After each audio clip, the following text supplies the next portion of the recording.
Hey guys, it's me, Dax Moy from FitSystemTraining.com, back with the third in the series of the biggest mistakes that new coaches make.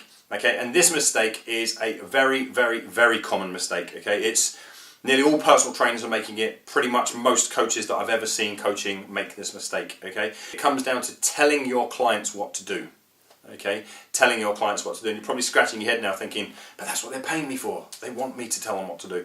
To be honest, that's what they think they're paying you for. They think they're paying you for direct informational advice. Here, Mary, do this thing. Okay, do this, then do this, then do this.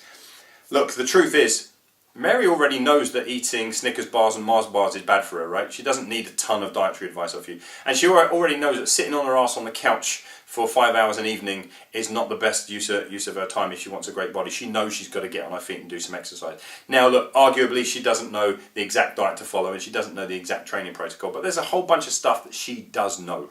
Okay? So what Mary she really isn't looking for instruction. She isn't looking for instruction, right? So this is a big part of the coaching fallacy. We come in as instructors, okay? Hey Mary, I'm going to change your life. You know, thank you for coming here. I've got some great tools for you. I'm going to change your life. That's absolute crap, right? That's not how it's not how a world-class coach works, okay? How a world-class coach works is that they make distinctions between extraction and instruction, okay?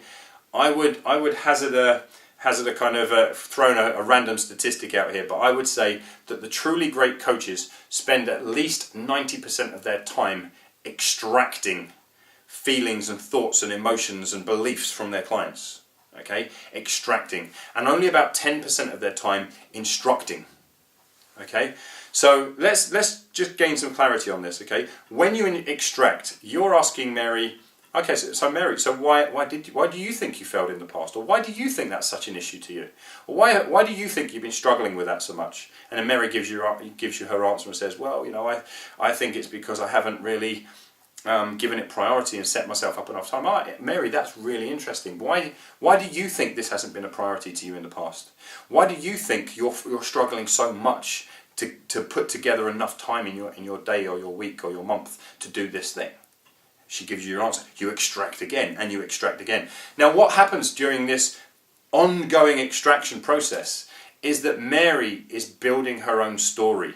Mary is clarifying her own beliefs. Mary is getting, probably for the first time ever, in touch with herself about what it is that's been keeping her from who she wants to be. Okay? And this really is about being. Like, who does Mary want to be? Right? For the first time ever, if you extract, Mary gets the answers herself. And she goes, oh, I get it. I understand why all this time I've been going around in circles and never really getting to where I want to go. Now I get it. Okay? And Dax, now that I get it, and I feel really focused, I feel really clean and clear, there's still a few bits here. I'm not really clear on what I should be doing about my diet. Can you help me here? I'm not really clear about what the best way to kind of plan my time is. I'm not really clear about how to fit all this new exercise and stuff into my life. Can you help me? Now I spend that 10% of my time instructing. Hey Mary, well look, based upon what you've just told me, here are some things I would suggest you do. Okay? Based upon what you told me, here are some things I would suggest you do. Now, and even then, it's not true instruction, right? I'm kind of saying, here are some things I suggest you do. Now, after I suggest those things, I'm going to be going back to Mary and extracting Mary's responses to that. What do you think to that, Mary? Well, it sounds all good, but I'm not really certain I can do that. It sounds like a bit too much. Ah, right. Why does it sound too much? Well, because of this. What would make you happier in this instance then, Mary? Well, if I could have shorter sessions or not as frequent, or could I change my diet to this, or Mary becomes, the best way I like to describe this is that Mary now, your client now, becomes a co-conspirator in her success. See, because up to now, most coaching, most training has been adversarial. It's been you there telling them what to do, and then partly listening to you, and partly saying, well, yes, I agree, and I'm giving you cash, and I really should follow your stuff, and then partly, screw you, you're not telling me what to do.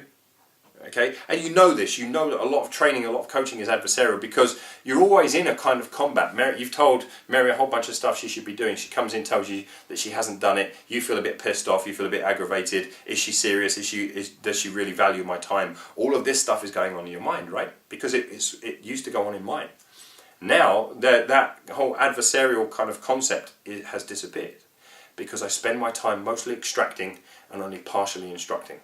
Okay, so in closing out this video, I want to put across this idea to you to start measuring your interactions with your clients. When you think you're coaching, just start to pay attention to how much of your time you're spending telling people what to do, and how much of your time you're spending asking questions and gaining clarity.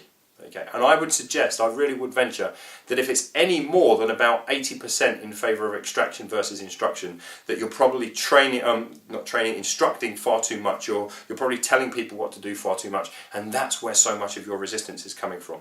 Okay, so I hope you found this video useful. If you're already extracting versus instructing, I'd love to hear kind of how you're doing it and what kind of impact it's making. If you're not, I'd love to hear your thoughts on what you think what difference the video will make to you. Okay, so that's it. There's another kind of short mad rambling from me. I'll be back very shortly with the 4th in the series. Till then, take care.